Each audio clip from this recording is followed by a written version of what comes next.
You take a seed, you plant it, you grow it, you dry it, you roll it, you smoke it, and it goes down smooth. Hey! Spanning the globe to bring you the latest developments in medical cannabis, adult marijuana, industrial hemp, and spiritual ganja. We love the herb. It's time for the Marijuana Agenda with Russ Belville. Now, here's your host, Russ Belville. Good day, tokers and tokettes and non-toking lovers of liberty. It is Tuesday, August 8th, 2017, and it's got to be 420 somewhere in the world. Lots to get to in today's show. We'll start, of course, with the cannabis headline news.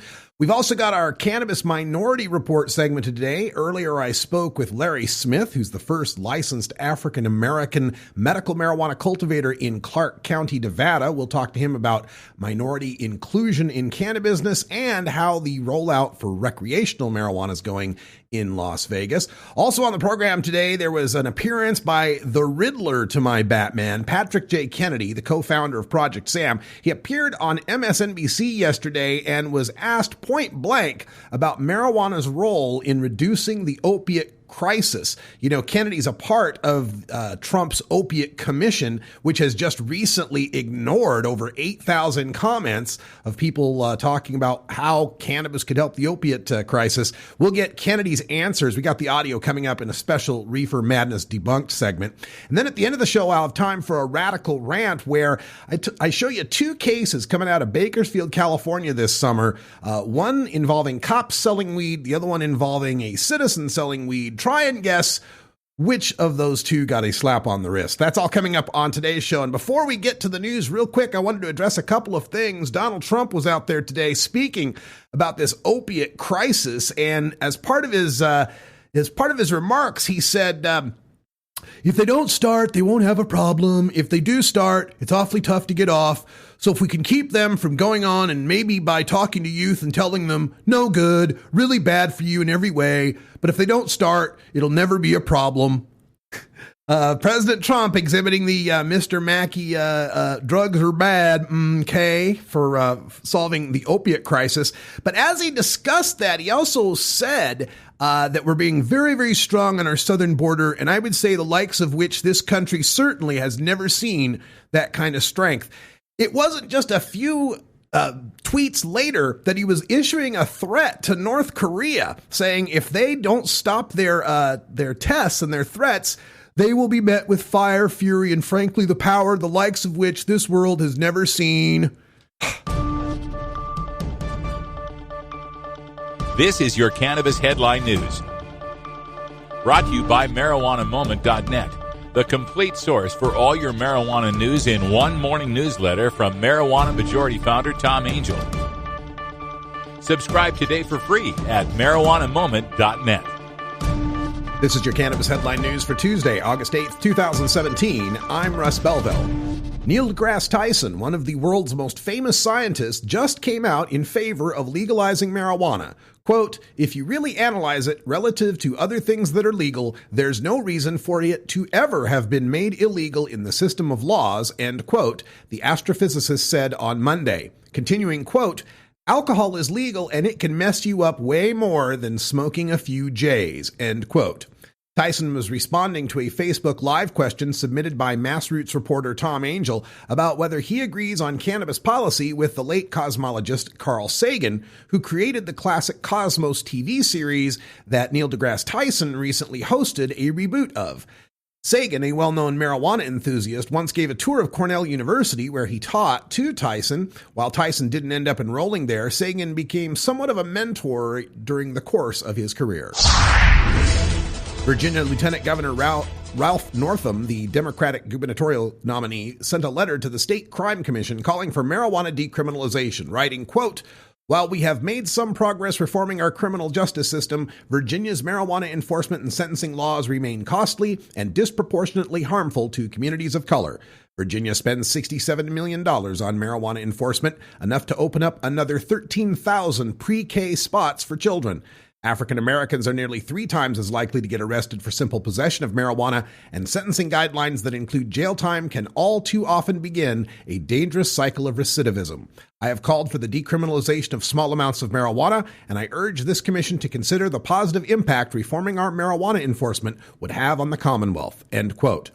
Real Clear Politics polling data has Northam with a 5.5-point lead over his Republican opponent, former George W. Bush White House counsel Ed Gillespie, who lost his 2014 Senate race to incumbent Democratic Senator Mark Warner by just 0.8%. Associated Press reports that dispensary sales of medical marijuana in Hawaii are beginning after patients have waited 17 years for a legal way to purchase the herb. Maui Grown Therapies received approval from the Department of Health to begin selling medical cannabis Tuesday. Terry Freitas Gorman of the dispensary says they're planning to start selling medical marijuana to patients now. She says it's a historic day, not just for Maui, but for the entire state. State Health Director Virginia Pressler says patients on Maui now have assurance the medical cannabis they buy at the dispensary is thoroughly tested and safe. Hawaii was among the first states to legalize medical marijuana in 2000, but the state didn't legalize dispensaries until 2015. The state's 18,000 patients had to grow or obtain the marijuana on their own. The latest poll from Quinnipiac University is the 21st national poll in a row over the past 3 years to show American support for marijuana legalization. Only 1/3 of the public still supports marijuana prohibition, with 61% voicing approval for legal adult use of marijuana. Men's support exceeds women's by 5 points at 64% to 59%. Likewise, people of color support is 5 points greater than white support at 65% to 60%. Republicans and people over the age of 65 are the only demographics in the poll to oppose legalization at 58% and 52% respectively. Support for medical marijuana is a stratospheric 94%, with no demographic supporting medical marijuana at any less than 90%. 3/4 of Americans oppose any federal interference with the states that have already legalized marijuana in some form, with even 59% of Republicans and 63% of seniors in agreement. Deaths from drug overdoses rose sharply in the first 9 months of 2016, the government reported Tuesday, releasing data that confirmed the widely held belief that the opioid epidemic worsened last year despite stepped-up efforts by public health authorities. The National Center for Health Statistics reported that overdose deaths reached a record 19.9 per 100,000 population in the third quarter, a big increase over the 16.7 recorded for the same 3 months in 2015. Similarly, the first 2 quarters of last year showed death rates of 18.9 and 19.3, far greater than the corresponding periods for 2015. Based on these figures, estimates by the New York Times that we suffered almost 60,000 overdose deaths last year are right on target. This is your Cannabis Headline News for Tuesday, August 8th, 2017. I'm Russ Belville. You're listening to the Marijuana Agenda with Russ Belville.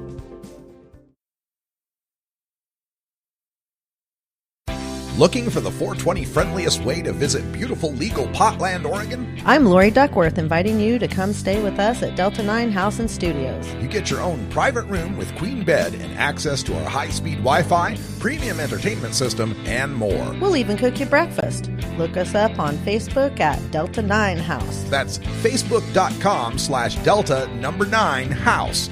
Delta 9 House is booked through Airbnb.com. City of Portland permit number 17-159855. You're not high. You're listening to the Marijuana Agenda with Russ Belville. I reject the idea that we're going to be better placed if we have more marijuana. Okay, maybe you're a little high. If you work in the cannabis industry, consume marijuana, or just support freedom, you need to know about breaking policy news that affects you. Marijuana Moment is the daily newsletter that helps you stay on top of all the latest and most important state, federal, and international cannabis developments. Brought to you by longtime legalization activist Tom Angel, Marijuana Moment puts a concise yet comprehensive overview of cannabis news in your inbox early every weekday morning. Wake up to Marijuana Moment and rest assured you'll be ready for the cannabis news that's driving the day. Subscribe now at marijuanamoment.net.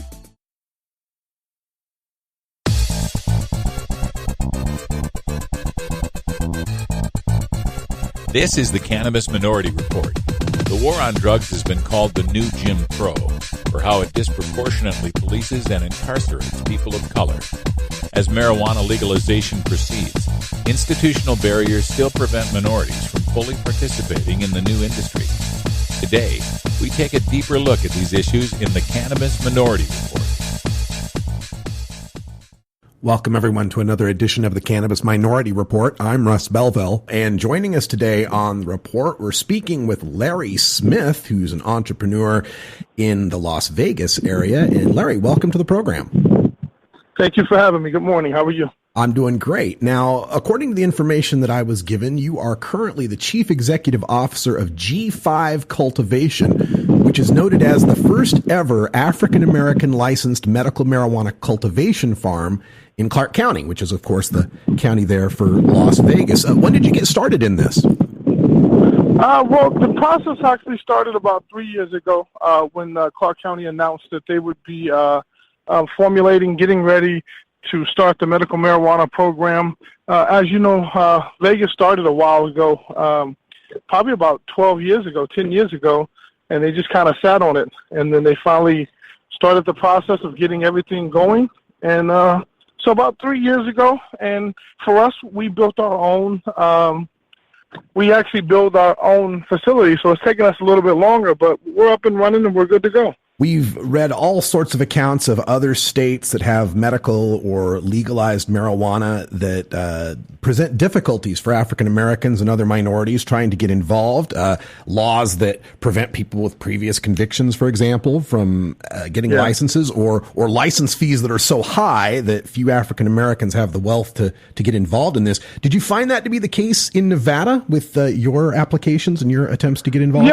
Yeah, we actually did. You know, a lot of it was the language. I think that now that I look back upon it, it was just the language. I mean, when you read a sentence that says that you have to have $250,000 liquid, that tends to scare a lot of people away. For me, I understood what it meant, and obviously I had it. Well, you know, not obviously, but I had it, so I was able to do it. The information that I started to gain as we got going, you know, what I think more African Americans need to do in our community is we need to start pooling our money together and started forming those corporations. Because I saw a lot of people that I knew that were getting into the cannabis industry that I didn't know their financials, but I had a good idea that they weren't all the way $250,000 liquid, and they just pooled their money together. And I think that was one of the biggest misconceptions, is that we had to have that money. You know, the one single person had to have it, and it scared people off. And then, as you know, in the African-American community, minority community, we have a lot of people who have been arrested for those type of drug possessions that have felonies, and that excluded them immediately. So to me, I felt like there's definitely an exclusionary process that's taking place around the country. In other places, I've seen the fee as high as $500,000 to $1 million, you know, to be liquid. So that's eliminating a lot of people in general, but primarily African-Americans, Latinos. You know, folks working on this in the city of Oakland, as well as some of the medical applications going on in Maryland, have focused on this need for more inclusion, more diversity. And in Oakland, they went as far as proposing, you know, providing some sort of affirmative action where more licenses would go to the neighborhoods and the people who'd been disproportionately impacted by the war on drugs. Do you think we need those sorts of programs, or do we just need to open up the process to be fair to everyone? What would you suggest to bring more inclusivity into our industry?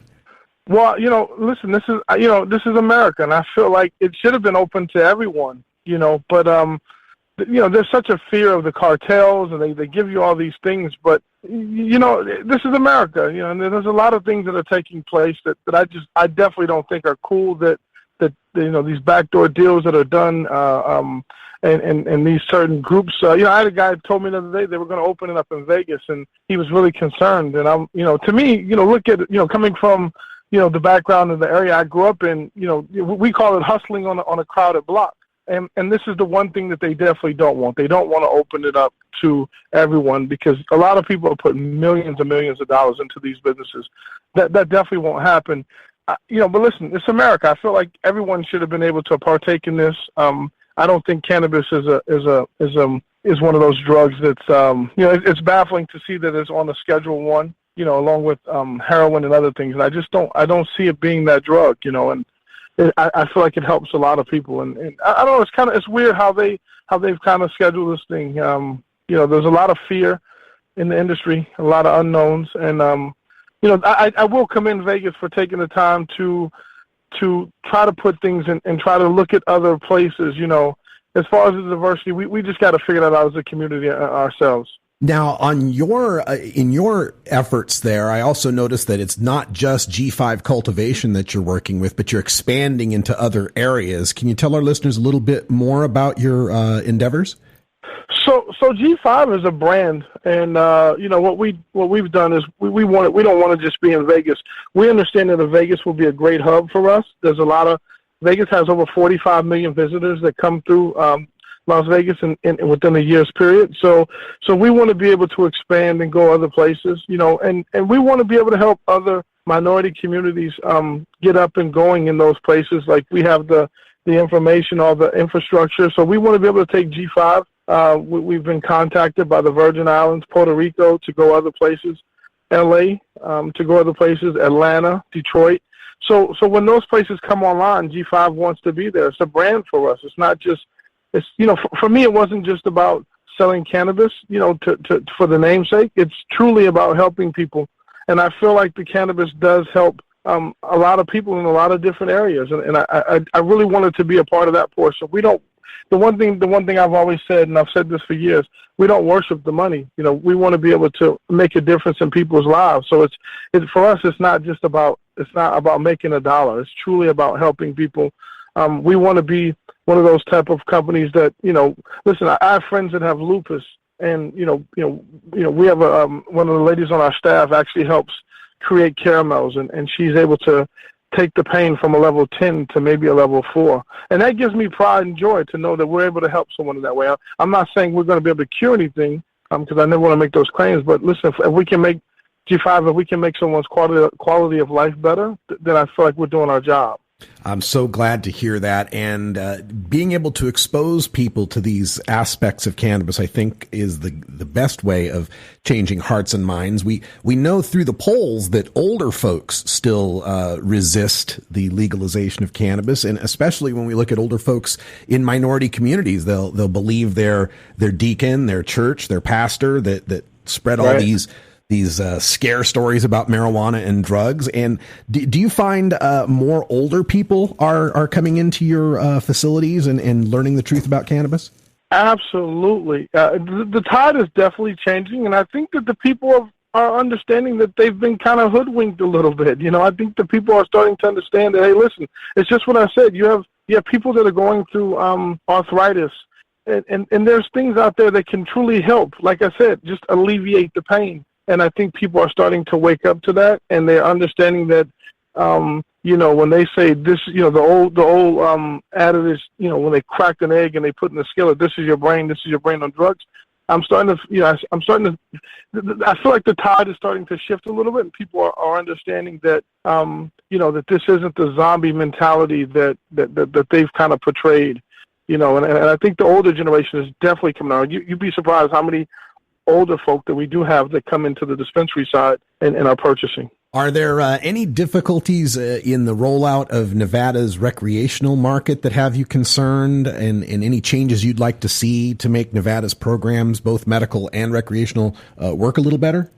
Well, for me, I was a little disappointed in the medical program, just because I felt like, the state, And listen, I'm going to say, I'll probably get in trouble for it, but I feel like this, some of these guys they're being greedy.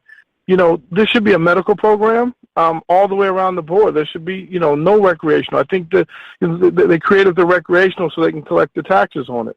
And that's just me. And I've had some politicians get a little pissed at me about saying that, but it is what it is. This is a medicine. I mean, it should be taxed at a 2%. So if it was up to me, I like to keep it at a medical level, and so that way people can go get their medical cards. They shouldn't be harassed. There's a lot of things that I feel like it's part of the HIPAA system. So I feel like if you have a medical condition, that's no one's business what you should be doing, and the tax is at a 2%. It's strange to me that you can go get an OxyContin and an oxycodone or whatever all the pills, and they're taxed at 2%. And those get you higher than a kite, Yeah. I've actually had friends. I've had friends that have died from prescription drugs, and it's at a 2% tax. So I guess the biggest thing for me is I've always felt like recreational is one thing, but I feel like the tax should be there. So if it was up to me, man, I would love to see more people get involved in the medical portion, and then that way they're paying a cheaper tax for it. I just feel like this kind of the recreational thing is a big money grab, and like I said, for us, we're not in it for the money grab, and we truly want to help change the lives or give people that are struggling with any kind of ailment a better quality of life, and it's just that simple for us. That's great to hear. Larry Smith is with the Chief Executive Officer with G5 Cultivation, also a managing member of G5 Medical Consultants and G5 Media. Look for the G5 brand all around Las Vegas and coming soon. All around, that's right. State near you, right. Larry, can you give them some contact information on the web if they want to look this up and get more info? So the G5 Cultivation, we're on Instagram at G5 Cultivation. And we're on Facebook, G5 Cultivation as well, G5 Cultivation Las Vegas, I believe. And reach out, and we look to hear from people. We try to be real and honest. You know, this is something that's near and dear to Sean and I, and we just try to be honest. We're not going to give you something that we're not. So it's a real honest thing for us, and like I said, we truly want to make a difference in the world and help people have a better quality of life. Larry Smith with G5, thanks so much for being with us here on the Marijuana Agenda. We appreciate your contributions. Thank you so much for having me, man. I really do appreciate you. We really do. Thank you so much, brother.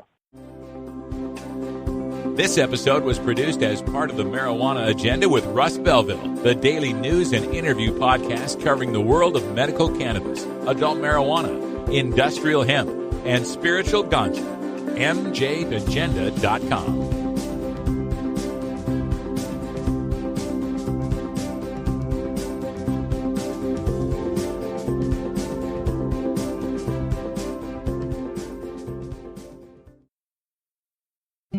Hi, I'm Russ Belville from the Marijuana Agenda.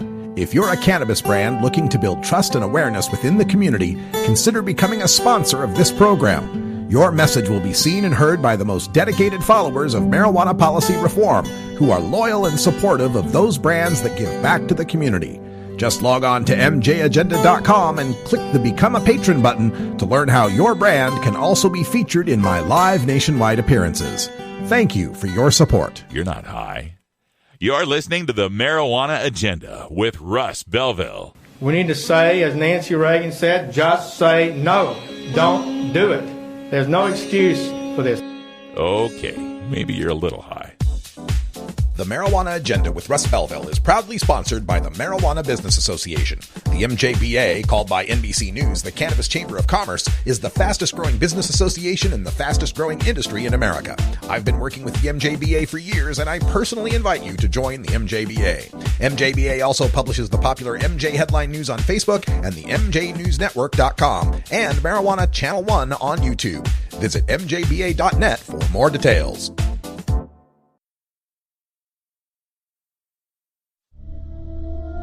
Marijuana is an addictive drug which produces in its users insanity, criminality, and death.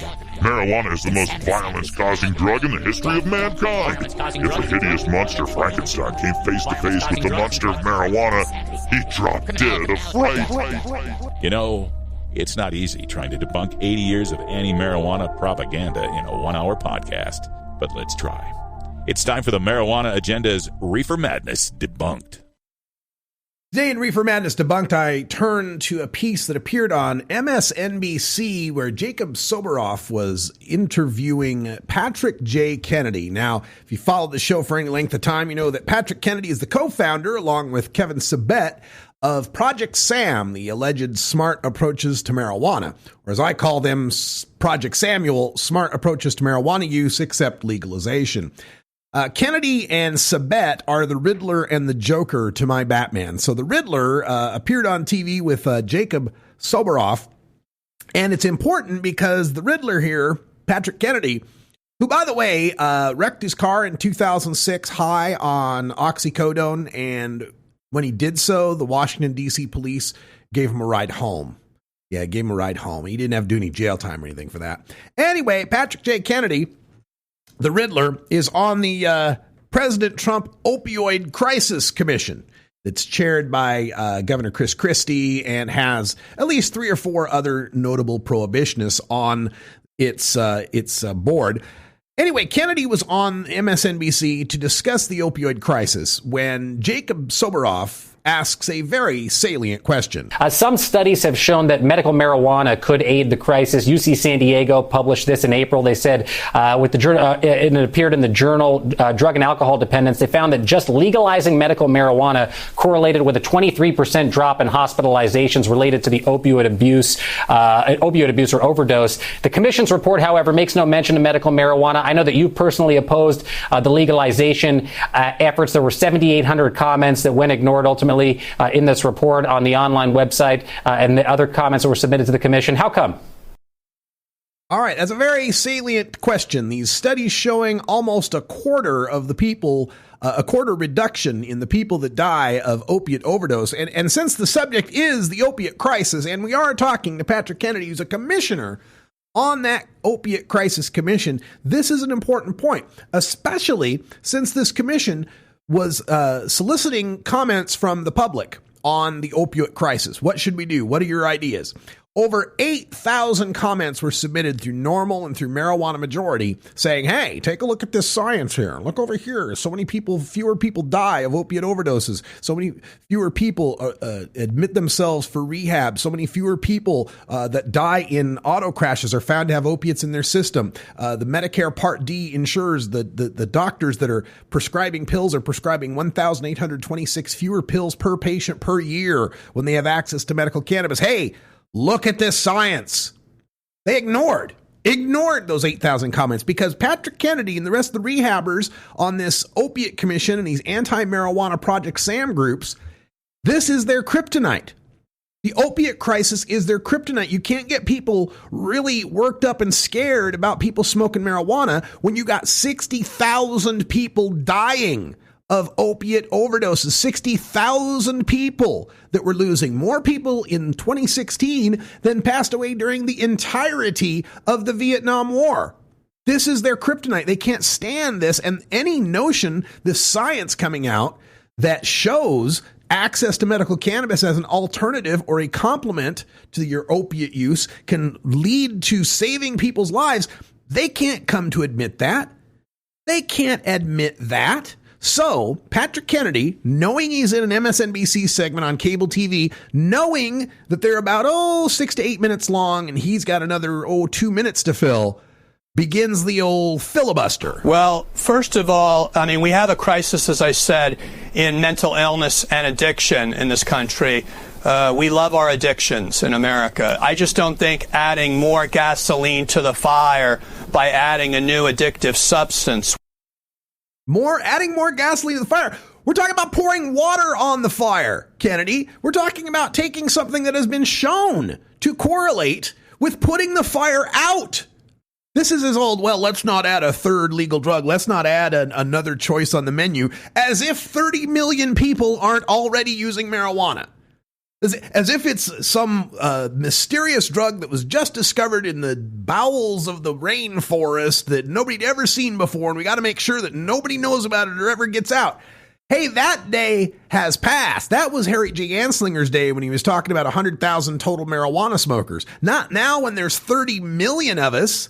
But he's got to try to paint marijuana as somehow contributing to this problem, as if we legalize marijuana, it's going to make the opiate crisis worse in some way. We're talking right now about having prescription drug monitoring programs, which is a way of curtailing the prescribing of things like Purdue Pharma's OxyContin. Okay, so we're going to set up Purdue Pharma as this big bad corporation that's selling all this OxyContin. We're going to gloss over the fact that Purdue Pharma was already producing something that's a Schedule II drug, the most restrictive and tracked type of substance that is legally allowed to be sold in America. And it led to this opiate crisis. A big part of that being that the DEA's Office of Diversion Control continually approved increasing quotas year after year after year. Coincidentally, since the start of the medical marijuana era, just year after year, to the point where we're getting 39 times more production now than then. But we're going to gloss over that and say the big pharmaceutical companies are the bad guys. And the only way to possibly ameliorate this situation is to further intrude on the privacy rights of Americans by tracking all the drugs they use. the notion that we would give a financial incentive for a kind of a new Purdue Pharma. This is the big tobacco of our time. Big marijuana will now have a financial incentive of marketing to people, which is the same problem we saw that got us into this crisis on the opioid crisis. So now there is a point to be made here. The people at Purdue Pharma were fined. A lot of these executives and these sales managers were fined. Of course, nobody goes to jail, but fined and sanctioned because of their deceptive marketing practices, because they were kind of bribing doctors to prescribe off-label and to prescribe more of these items and give them all sorts of swag and knickknacks and booking them for speaking engagements to shuffle them some money this way and that way to get more people hooked on the oxy. One major difference would be that this stuff is highly addictive and toxic, can kill you. This is a product that can kill you, and marijuana is not. And again, this fear of big marijuana, big marijuana is going to have this profit motive to get people hooked on marijuana that doesn't kill people and leads to fewer opioid deaths. I mean, how are you supposed to be making this a scare? I don't think we should go down that road again and replicate what we had happen to us with overprescribing of Oxycontin and other opiates happen to us now with the over access and commercialization of marijuana. It just doesn't seem to me that it is a logical or sensible solution. He's been given a question about, hey, should we take a look at how marijuana is reducing the deaths in opiates? He doesn't respond at all to that question, to that science, to these statistics that are showing fewer deaths, tries to paint this idea that over access to marijuana is going to be a terrible, terrible thing in a country where anybody who wants to get marijuana can pretty much get it, where high school seniors since 1975, 4 out of 5 of them have responded year after year that it would be fairly easy to get a hold of some pot. He wants us to be afraid of the overaccess to marijuana. Now, as far as filibuster goes on cable news, he did pretty good. He filled up, 22, there's another 20 seconds there. He's filled up about a solid minute there, not answering the question. Kudos to Jacob Soboroff for holding his feet to the fire. And that's my view. And just to clarify, because we got to go. So you don't hold much weight to that study. 23% drop in hospitalizations related to opioid abuse in states with legalized marijuana. Aha. So, yeah, nice filibuster. You know, we're running out of time here. You don't buy this stuff. You don't buy these stats that marijuana is leading to fewer opioid deaths. You know, what's your response to that, Riddler, on the actual stat, the subject of the question? So Jacob, this is obviously an issue I care about. I sat with the head of the American Society of Addiction Medicine 3 nights ago and asked her in great detail. She says the American Society for Addiction Medicine is apoplectic at the rush towards commercialization. Okay. The fact that the American Society of Addiction Medicine is upset about people being able to access a flower to be able to treat their problems rather than having to go get some pills, and it being legal to do so without a court forcing you to go to one of their members' rehabs doesn't surprise me.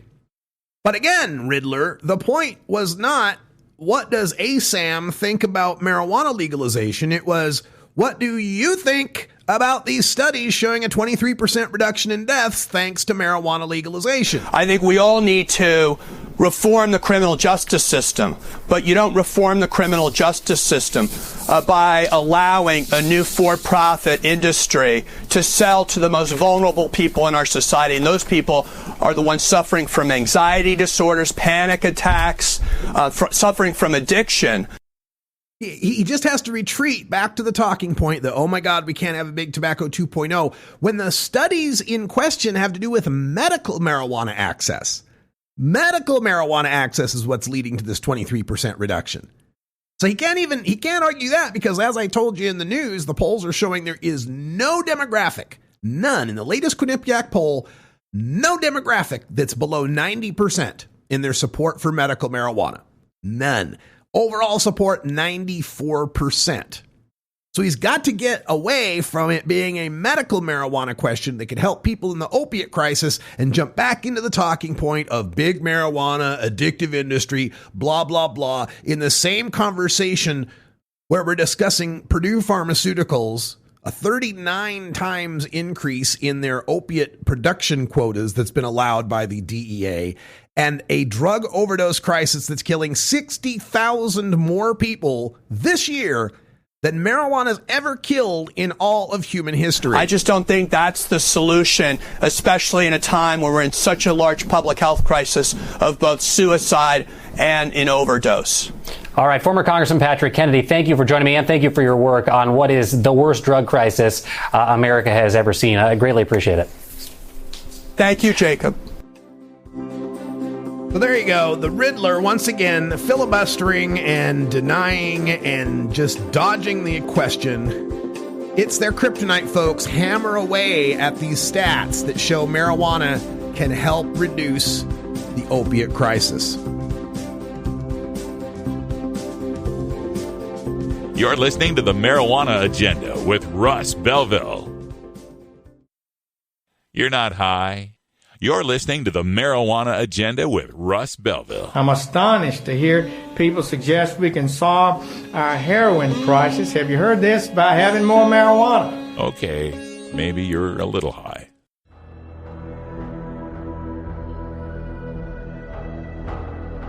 And now, in the interest of fair and balanced journalism, the Marijuana Agenda presents this anti-drug public service announcement.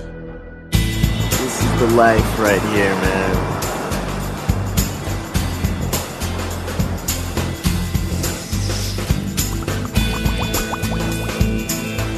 They said weed wouldn't lead to harder drugs. You ready?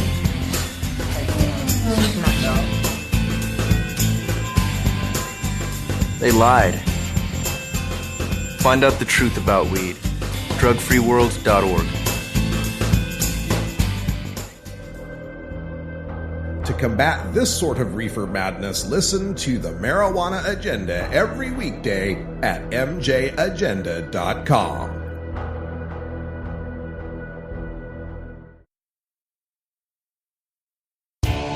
Total war against public enemy number one. 10 federal criminal penalties for up to 1 ounce of marijuana. Marijuana is probably the most dangerous drug. Legalization is just another word for surrender. I experimented with marijuana and didn't inhale. This is not medicine. This is a Cheech and Chong show. Encourage people to use less drugs. I inhale. That was the point. I think it would be a mistake to legalize. Negative reports coming out of Colorado. Good people don't smoke marijuana. Radical Rant. A pair of stories this summer from Bakersfield, California, illustrate the dual justice systems we operate under as a police state that prohibits the cultivation of a crop our founding fathers grew. Yesterday, a U.S. district judge, handed down a sentence of probation with no jail time for two former Kern County Sheriff's deputies, Logan August, age 30, and Derek Penny, age 34. The two were involved in a conspiracy with another cop to steal drugs from the evidence locker, pounds at a time, for sale on the criminal market. August and Penny cropped the tops off marijuana plants seized by the sheriff's office, then stored the buds for curing at Penny's house before they were trimmed and sold. These thefts continued over a 9-month period as August and Penny stole about 8 pounds of marijuana. August then had a former snitch of his sell the marijuana, and they all split the profits. The crimes they were convicted of carried a maximum possible sentence of 5 years, but the prosecutors recommended only 9 months jail time for August to, quote, deter police corruption, end quote. For Penny, who prosecutors say committed only one theft, they recommended only probation. Now, during the sentencing hearing, August and Penny's wives cried before the judge, who remarked that, quote, being the wife of a law enforcement officer is not easy, but being the wife of a fallen law enforcement officer is even more difficult, end quote. Moved that the wives had taken, quote, the brunt end quote, of the suffering caused by their police husbands, the judge kept their families together by keeping the men out of prison. On the other hand, 2 months ago in Bakersfield, Raymond Arthur Gentile, age 56, was sentenced to 5 years in a federal prison. Gentile was convicted on marijuana production and sales charges relating to his operation of an unlicensed dispensary, and he was given the mandatory minimum sentence. How is it that a guy running a storefront where adults shop of their own free will in a state that has decriminalized marijuana at that point, had medical, and was on the way to legalize, how is it he gets the mandatory 5 years, but the cops who steal contraband evidence from criminal cases and sell it illegally get the judge's discretion? Whatever happened to that old Spider-Man saying, "With great power comes great responsibility"? We entrust law enforcement officers to walk and drive around with the power to disobey traffic laws, take citizens into custody, and even harm or kill us under certain seemingly increasing circumstances. We back up that trust by providing law enforcement with qualified immunity. That's the doctrine that makes it so we can't sue them for the harms they cause us in the performance of their official duties in all but the most extreme cases. We even hold their lives in greater legal esteem by punishing those who attack or kill police officers, be they human or canine, with stronger punishments than we mete out for attacks and murders of civilians, and especially their dogs.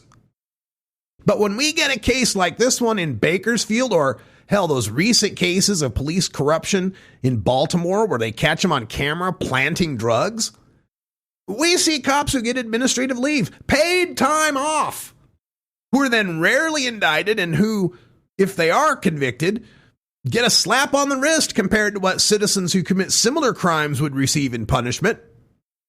Then we see the disgraced criminal police officers simply move on to work as police in some other jurisdiction, or worse, get rehired by the same department that fired them for the malfeasance. Being a police officer is a sacred trust with society. If that trust is broken, society should never allow that person to be a police officer anywhere ever again. Letting these bad cops return to policing is as reprehensible as the Catholic Church shuffling around pedophile priests who got caught.